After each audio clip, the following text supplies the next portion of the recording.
Mais le plaisir n'apporte pas en lui-même le bonheur. Se limiter à cela ne produit pas d'accroissement psychique et ne contribue pas à la complexité du soi. Avec des mots simples, ça ne nous fait pas grandir. Lorsque les expériences contribuent à une vie meilleure, on parlera de joie ou d'enchantement. La joie se caractérise par un mouvement en avant, par un sentiment d'accomplissement et de nouveauté. Ainsi, jouer au tennis et maîtriser de nouvelles techniques en augmentant son habileté va procurer de la joie. Il en est de même pour lire un livre et comprendre de nouveaux concepts que l'on ne connaissait pas avant. Même chose pour un compositeur qui va créer un nouveau morceau de musique. En fait, chacun est l'artisan de son bonheur, de sa qualité de vie, à travers le contrôle de son expérience consciente, de la possibilité qu'il se donne à vivre des expériences optimales, c'est-à-dire expérimenter le flow.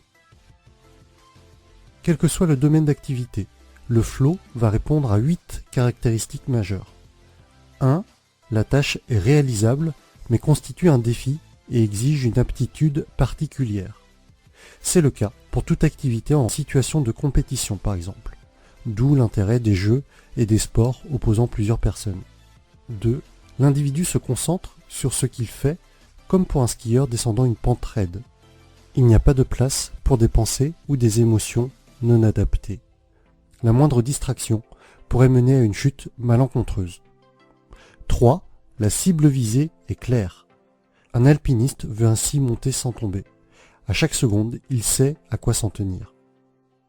4. L'activité en cours fournit une rétroaction immédiate. Par exemple, pour les chirurgiens, une opération est réussie si l'état du patient s'est amélioré suite à son intervention. 5. L'engagement de l'individu est profond et fait disparaître toute distraction et tout aspect déplaisant de la vie comme les préoccupations et les frustrations. 6. La personne exerce le contrôle sur ses actions. Un joueur d'échecs va éprouver un sentiment de bien-être en étant en contrôle sur son monde. 7. La perte de la conscience de soi. Ainsi, un navigateur en solitaire va éprouver un sentiment d'oubli de soi et ne va voir que le balancement de son bateau sur la mer. 8. La perception de la durée est altérée. Vous avez sûrement déjà éprouvé ce sentiment, et c'est probablement l'une des sensations les plus agréables à vivre.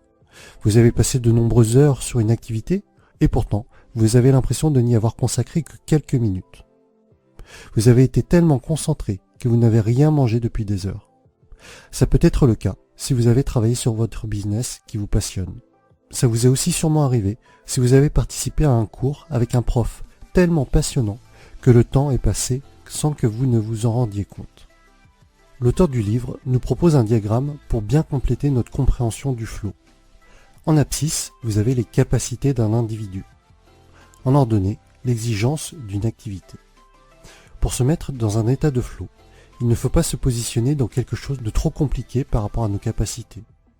Cela nous mettrait dans une position de frustration, d'anxiété. A l'inverse, si l'on fait quelque chose de trop facile par rapport à nos compétences, on va se trouver dans de l'ennui. Les situations évoquées au début de la vidéo, regarder la télé, checker son compte Facebook, passer une soirée à manger une pizza ou à boire une bière, procurent une sensation de plaisir éphémère, car non challengeante. On n'est ni dans l'ennui, ni dans l'anxiété, mais dans une zone passive pas très gratifiante. Et le corridor des expériences optimales se situe là, cette zone-là. C'est dans ces situations que vous allez vous sentir grandir. C'est dedans que vous allez vivre des expériences de qualité supérieure, chercher de nouveaux défis qui exigent des aptitudes plus grandes. Tout cela va favoriser votre croissance personnelle. C'est dedans que l'on va trouver des expériences qui nous animent et nous comblent. C'est tout simplement au travers de ces activités que l'on va se sentir le plus heureux.